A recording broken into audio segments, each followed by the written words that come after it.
ئاگەری ڕێککەوتن لە نێوان ئەمریکا و ئێران دەبینیت؟ پێویستە بڕیا دیپلۆماسیە ئەڤ وەرە چارەسەرکردن. Divê demê de Amerîkî bi wendakirina canê serbazên me berdêla vî şerî didin. Em bi rêya zêdebûna bihayê li benzînxaneyan û bi rêya lêçûnên xizmetguzariyan li cihên wekî Amazonê berdêla wê didin. Em berdêla bi sedan milyar dolaran didin ku ji aliyê vê îdareyê ve hatine daxwazkirin. Lewra divê em rêyeke ji bo çûna ber bi pêş ve peyda bikin.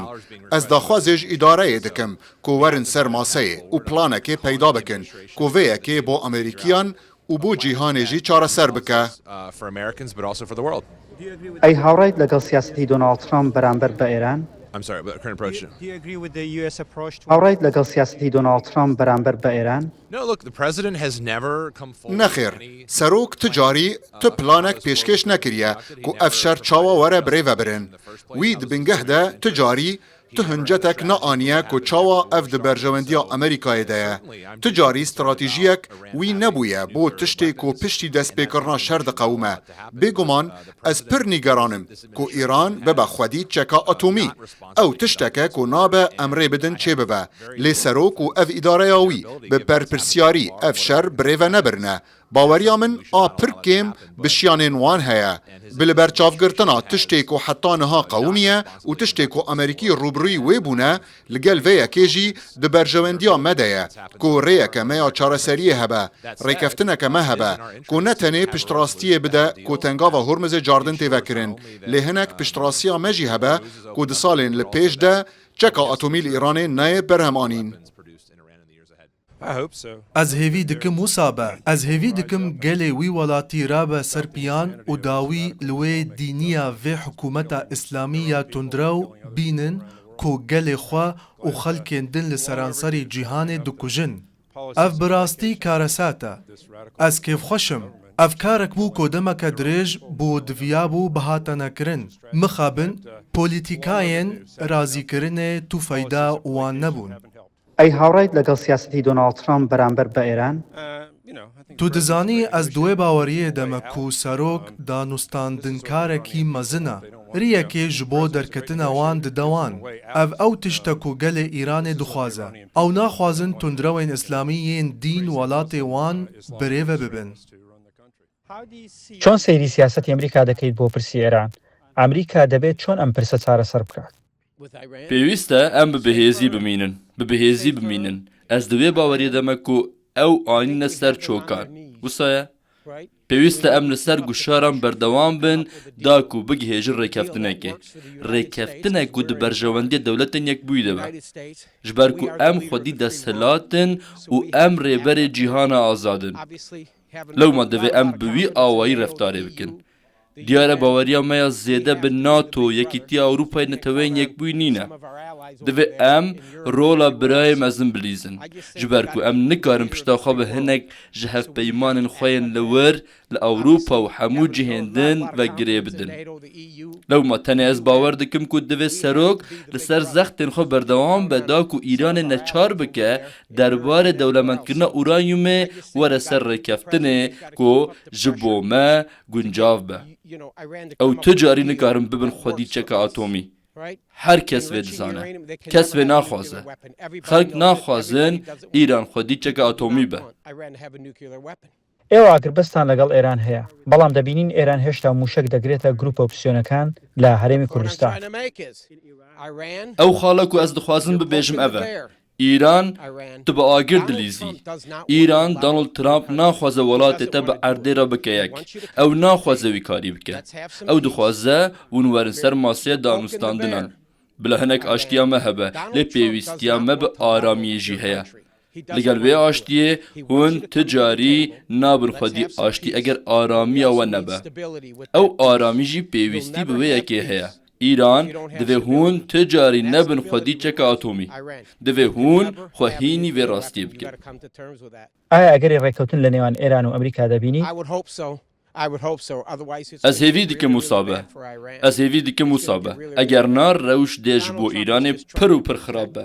Donald Trump tenê hewl de parastina Amerîka û hevpeymanên me bike. ئەو هەوڵ دەپاراستنە جیهانێ بکە لە هەمبەری ڕەژیمەکە توندرە و لە ئیرانێ کو ئامادەیە ئەشکەرە و لە بەرچاوێ خەڵکێ مرۆڤان ئیدام بکە تەنێ ji ber ku li gel wan ne hevnêrînin. Ez tenê hêvî dikim tu vê çîroka van jinên ciwan û xweşik bibînî ka ew çawa li ser wan difikirin. Mebesta min ew e, ew komek nexweşin. Ew nexweşin, ma ne wisa ye? Lewma Donald Trump di rûbirûbûnekê de ye li gel şeytan, xirabtirînê xiraban, li ez hişyarî didim Îranê. Xortno, baştir e hûn li gel Donald Trump li hev bikin, ji ber ku piştgiriya Amerîkayê û gelê wê li gel wî ye û bêguman piştgiriya endamên kongreyên wekî min heye bo kirina her tiştê ku pêwîst be. Me ew anîne serçokan. Bila em wan li wir bihêlin û ji bo wan baştir e ku li hev bikin.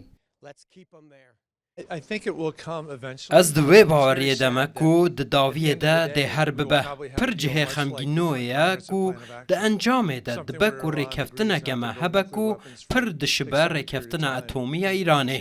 Tiştek ku tê de Îran razî dibe, çeka atomî bo demeke demdirêj çêneke li beramberî rakirina cezayan û bidawiyanîna dijminatiyan. Berê ew yek di destê me de hebû. Trump ev avêt. Me niha 5 milyar dolar ji pereyên Emerîkayê xerç kirine ji bo bombebarankirin û vêrankirina piraniya binasaziya Îranê û hê jî tu çareseriyek me nîne. پێت وایە سیاسەتی ئەمریکا بەرامبەر بە ئێران سیاسەتێکی دروستە؟ Bi dîtina min rêbazeke tirsnak bû. Ez di wê baweriyê de bûm ku berê rêbaza me ya rast hebû. Ku ew jî cezayên giran bûn di proseya 5+1 de bû û sedem em bigihîjin rêkeftina atomî ya Îranê. Trump di xulayê yekem a serokatiya xwe de ew avêt. Vî hewl da guşareke zêde bikarbîne. Lê tiştê ku dixwast bi dest nexist. Eger tu bikarî temamiya welatekî vêran bikî, ku vî gev xwardê vî karî bike, divê ev tişt bi rêya dîplomasiyê werin çareserkirin. Vî windakirina gelek canan û asteke yekcar zêde ya pereyan hilbijart. Vî hemû aboriya cîhanê hejand, bihayê gubreyê kimyayî û bihayê petrol û gazê têk da. Em ji vê xala ku lê bûn, tu gavan bi pêş we neçûne. ئایا دەتانەوێت ئیدارەکە بکشێتەوە، ڕێکەوتن بکات یان ئاگربەست درێژ بکاتەوە؟ ئەمریکا دەبێت چی بکات؟ Belê ez dixwazim agiribestê dirêj bikin. Ne şert e, bi her halî niha em di nav Îranê de nînin.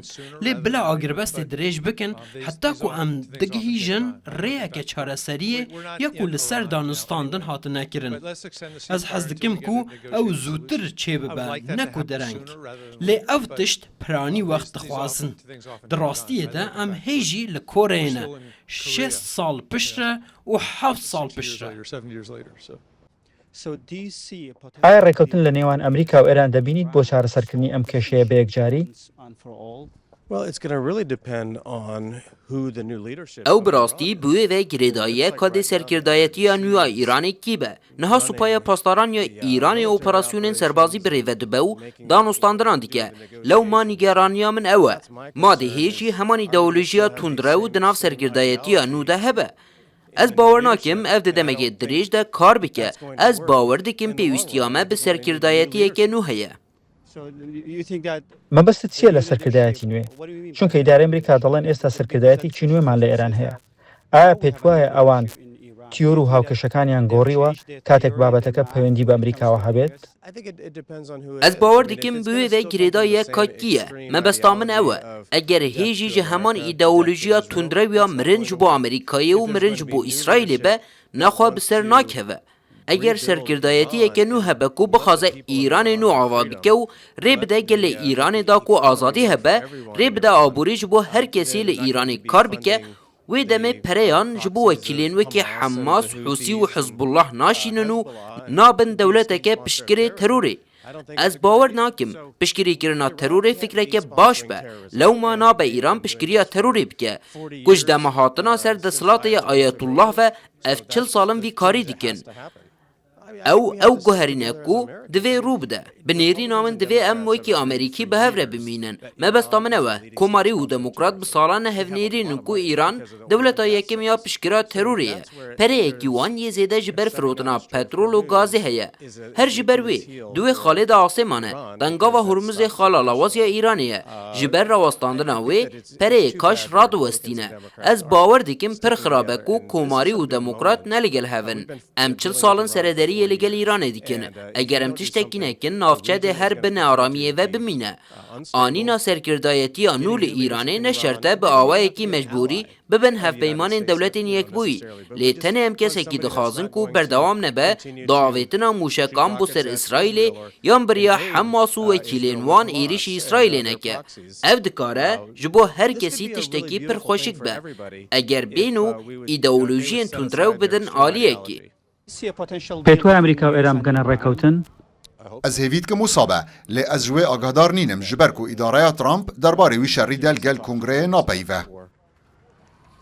نیگرانی لەوەی کە پرستان پێ ناکەن Ew nizanin daxwaza em huletê nekirine daxwaz nekirine zanyariyên nû nadin me ew daxwaza pereyan dikin min tu hûrgilî nebîstine lewma bêguman ez bihêvî me ji ber ku کۆنگرس ئەو لایەنە نییە کە پارە بە حکومەت دابین دەکات belê rast e tu rast dibêjî belê ئەوە ئەو شتەیە کە من لە زانکۆ فێری بووم ew tişte ku ez jî di dibistanê de hîn bûme ئایا ڕاستە ew e ku ew rastiye her ji ber wê jî şerrê wî neyasayiye ji ber ku bêyî razîbûna kongresê ye ئێستا کۆنگرس دەتوانێت چی بکات ew dêne çar bibin daxwaza pereyan ji kongresê bikin lewma ez di wê baweriyê de me ku divê bersiva gelek pirsan bidin êdî spas